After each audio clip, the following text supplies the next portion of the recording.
Ce régime, il est né dans les années 30, dans le contexte des années 30, en même temps que le nazisme plus que le fascisme, enfin dans le même contexte. Donc est-ce qu'il s'agit aussi d'un régime fasciste? Alors à certains égards, au début, le régime d'abord s'inspire beaucoup du fascisme et il adopte pas mal d'éléments du fascisme, mais jamais complètement, puisque une des caractéristiques de ce régime, c'est qu'il est né d'une guerre civile, elle-même née d'un coup d'État militaire contre une république, enfin contre la légalité républicaine de l'époque. Et derrière ce coup d'État, en soutien à ce coup d'État, il y a une coalition extrêmement, en tout cas une coalition diverse qui va des monarchistes catholiques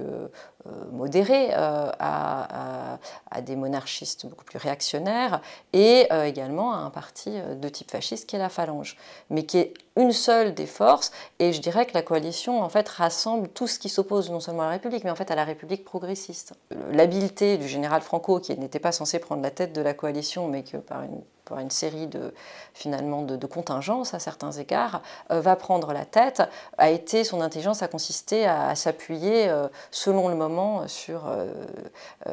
diverses forces, ce qui explique que le régime a évolué. Et donc évidemment, ce qui dure quand même 40 ans, le régime des années 60 ressemble assez peu à celui du début. Ce qui ne change pas, c'est d'abord la personne du dictateur,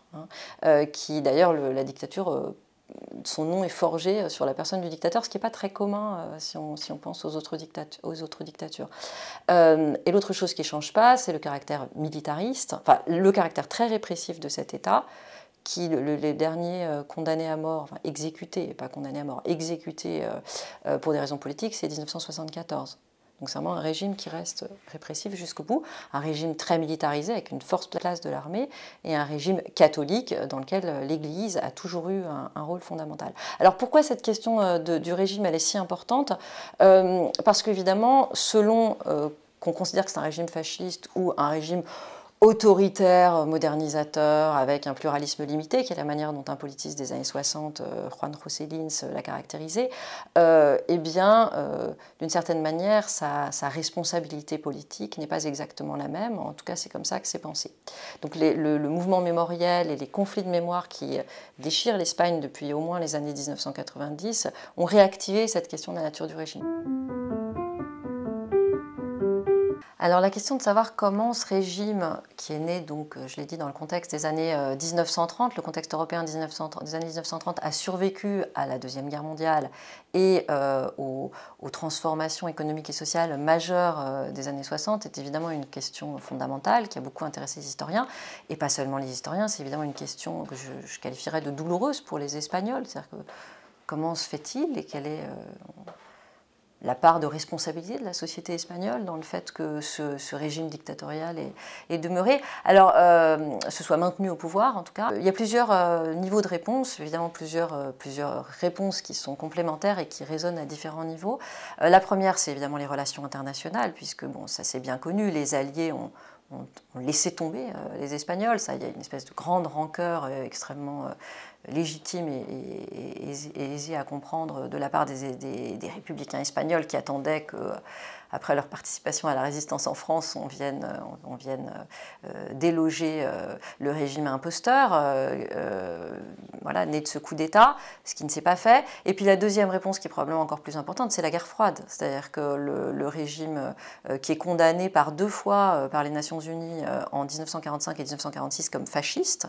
rentre aux Nations Unies en 1955. En fait, c'est dans le contexte de la guerre. Enfin, la guerre froide fait passer ce régime du camp des dictatures, on va dire, fascistes ou fascisantes des années 30 au camp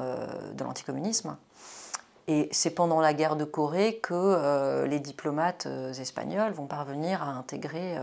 le bloc occidental. Donc ça, c'est évidemment le premier élément de réponse. Le deuxième élément de réponse interne, on va dire, c'est la répression. C'est-à-dire que le régime,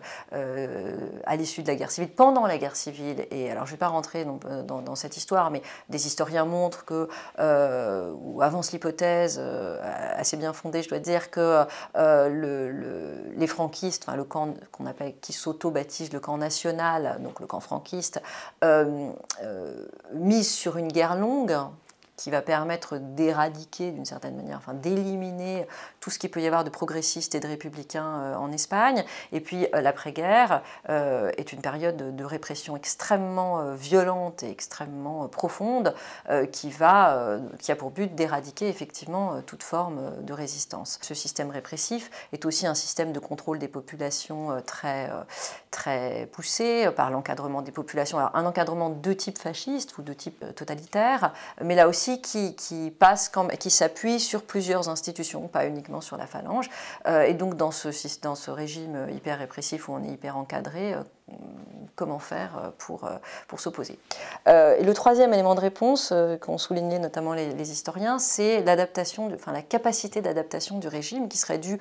en partie à l'intelligence politique du dictateur qui parvient à faire évoluer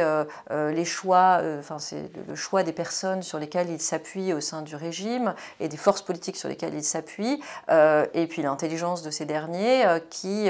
vont réformer le régime lui-même dans les années 1960 pour ouvrir des espaces limités et contrôlés de pluralisme, alors un petit peu assouplir la censure de la presse, ouvrir un droit d'association limité, etc. Donc je pense que c'est via des faveurs distribuées de manière au coup par coup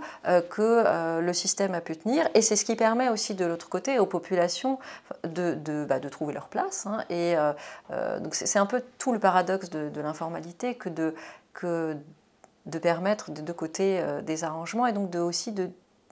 permettre aux gens de se faire une place, mais aussi de forcer les gens à se désolidariser d'une certaine manière, puisqu'on est toujours dans des arrangements de type précaire, de type dérogatoire, donnés oralement, qui reposent entièrement sur la confiance, dont la garantie repose entièrement sur la confiance que l'on place dans la personne qui la donne, et donc qui ne présente évidemment jamais de garantie, et donc qui enferme les gens dans la précarité, puisqu'ils n'ont pas de droits, ils ont juste des faveurs.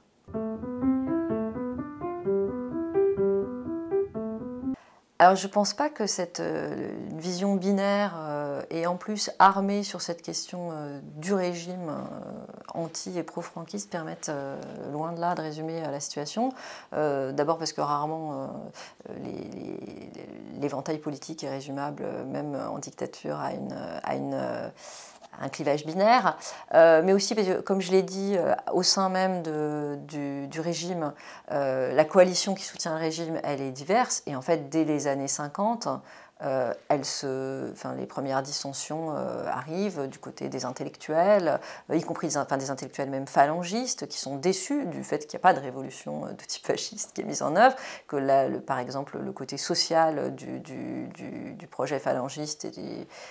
disparaît assez rapidement de l'action politique. L'Église, une partie de l'Église, dans le contexte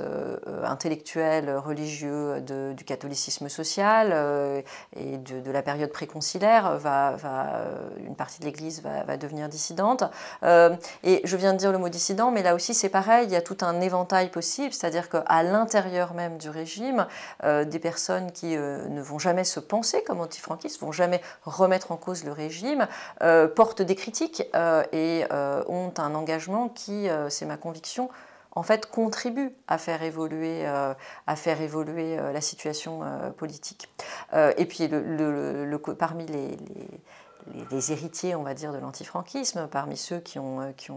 se sont battus du côté républicain, les choses évoluent aussi. Alors il y a quand même un point que je n'ai pas évoqué qui est fondamental, c'est l'aspect générationnel, évidemment, puisque, encore une fois, la dictature dure 40 ans, et ce n'est pas du tout la même chose d'avoir connu la République, d'avoir connu les régimes précédents et de s'être battu, ou bien d'être né sous le franquisme, ou d'avoir grandi sous le franquisme. Et du côté des partis antifranquistes clandestins, au premier rang desquels se trouve le Parti communiste, présent évidemment en Espagne, en Espagne même, pas seulement en exil. La politique va changer en 1960, précisément avec ce changement de génération, et les communistes vont vont mettre au second plan la lutte pour défaire le régime, pour faire tomber le régime, et pour s'engager en fait sur des questions et des questions sociales contemporaines, et donc élargir leur alliance. Donc c'est cet éventail qui s'ouvre dès les années 50, ce changement de politique, cette ouverture des militants antifranquistes vraiment autodéfinis comme antifranquistes, qui va permettre dans les années 60 que des curés et des communistes se donnent la main dans des mobilisations. Et j'insiste, je pense que l'engagement, qui peut être un engagement professionnel, par exemple des travailleurs sociaux, les assistantes sociales, qui sont animées d'une éthique professionnelle et d'une morale, contribuent à faire évoluer la situation. Et je pense que si on ne pense pas à cette complexité-là, si on ne pense pas cette pluralité à la fois des positionnements et des modes d'engagement, et y compris des positionnements par rapport au régime lui-même, on ne peut pas comprendre la genèse de la démocratie sous le franquisme, sous la dictature. Or, la démocratie est bien engendrée, se construit bien, est bien tissée sous la dictature, puisque à la mort du dictateur, comme je crois chacun sait, le régime se défait sans révolution. Alors c'est cette fameuse transition démocratique, je me permets du coup d'en dire un mot ici. La transition démocratique qui était autrefois pensée comme le résultat de pactes au sommet, aujourd'hui tous les historiens montrent qu'elle est le fruit évidemment elle est portée par des mouvements sociaux qui s'enracinent dans les années 1960. Mais pour que ça soit possible, il fallait, enfin c'est ma conviction en tout cas, qu'il y ait cette pluralité des formes d'engagement et des positionnements. À la notion de résistance, j'ai tendance à préférer réfléchir en termes de protestation. Parce que la résistance, on l'oppose classiquement à la collaboration, et effectivement, il y a toute une réflexion sur la manière dont les Espagnols ont consenti ou non à cette dictature, qui doit évidemment répondre à cette exceptionnelle longévité du régime. Et donc on oppose résistance et collaboration, en pensant parfois à un tiers espace qui serait une zone grise entre les deux. Le problème de la notion de résistance, c'est qu'elle peut être déclinée extrêmement largement, c'est-à-dire que notamment depuis les travaux de James Scott, on aime bien penser qu'un délit de droit commun peut être une forme de résistance, c'est-à-dire qu'en fait la résistance n'est pas forcément articulée comme telle, n'est pas forcément formulée comme telle, donc ça ouvre la possibilité en fait de voir de la résistance, y compris sous un régime extrêmement répressif comme le régime franquiste dans les années 40. Et inversement, la résistance, le terme résistance renvoie à quelque chose d'assez ambitieux vis-à-vis du régime. La notion de protestation est à la fois beaucoup plus modeste, puisque protester, c'est très en dessous dans la gradation de l'action par rapport à résister. Mais inversement, ça suppose un sujet conscient, c'est-à-dire que ça suppose un sujet politique. Et en fait, ce qu'on observe, c'est que dès les années 40, y compris dans le moment le plus répressif, on voit des formes de protestation collective et individuelle. Alors d'abord, des lettres à l'administration, c'est-à-dire des prises de parole, qui peuvent être des suppliques, mais dans les suppliques, la supplique est toujours argumentée au nom de critères de justice qui sont donc exprimés. Ça peut être des doléances, et parfois ces protestations, il m'est arrivé de trouver des lettres où je n'ai pas l'impression que la personne espère quelque chose, parce que le cas semble désespéré et la protestation assez forte. Je pense qu'il s'agit de faire entendre sa voix. Et ça aussi, je pense que c'est très important de penser que dès les années 40, les personnes faisaient entendre leur voix quand quand la justice leur semblait être bafouée. Alors après, les autres formes d'opposition ou de résistance, elles peuvent être pour le coup, la résistance physique, par exemple, au fait d'être expulsé de sa maison, dans le cas qui m'a intéressée, l'émeute, et puis des formes d'action, d'autres types de désobéissance, du type, par exemple, dans le domaine qui m'intéresse, qui est celui du logement, la grève de refus de payer son loyer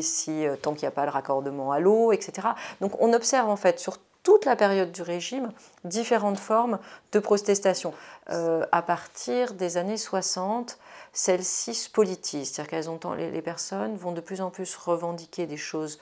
non plus comme des faveurs justement, mais comme je le disais tout à l'heure, mais comme des droits, et adopter des modes d'action classiques en fait,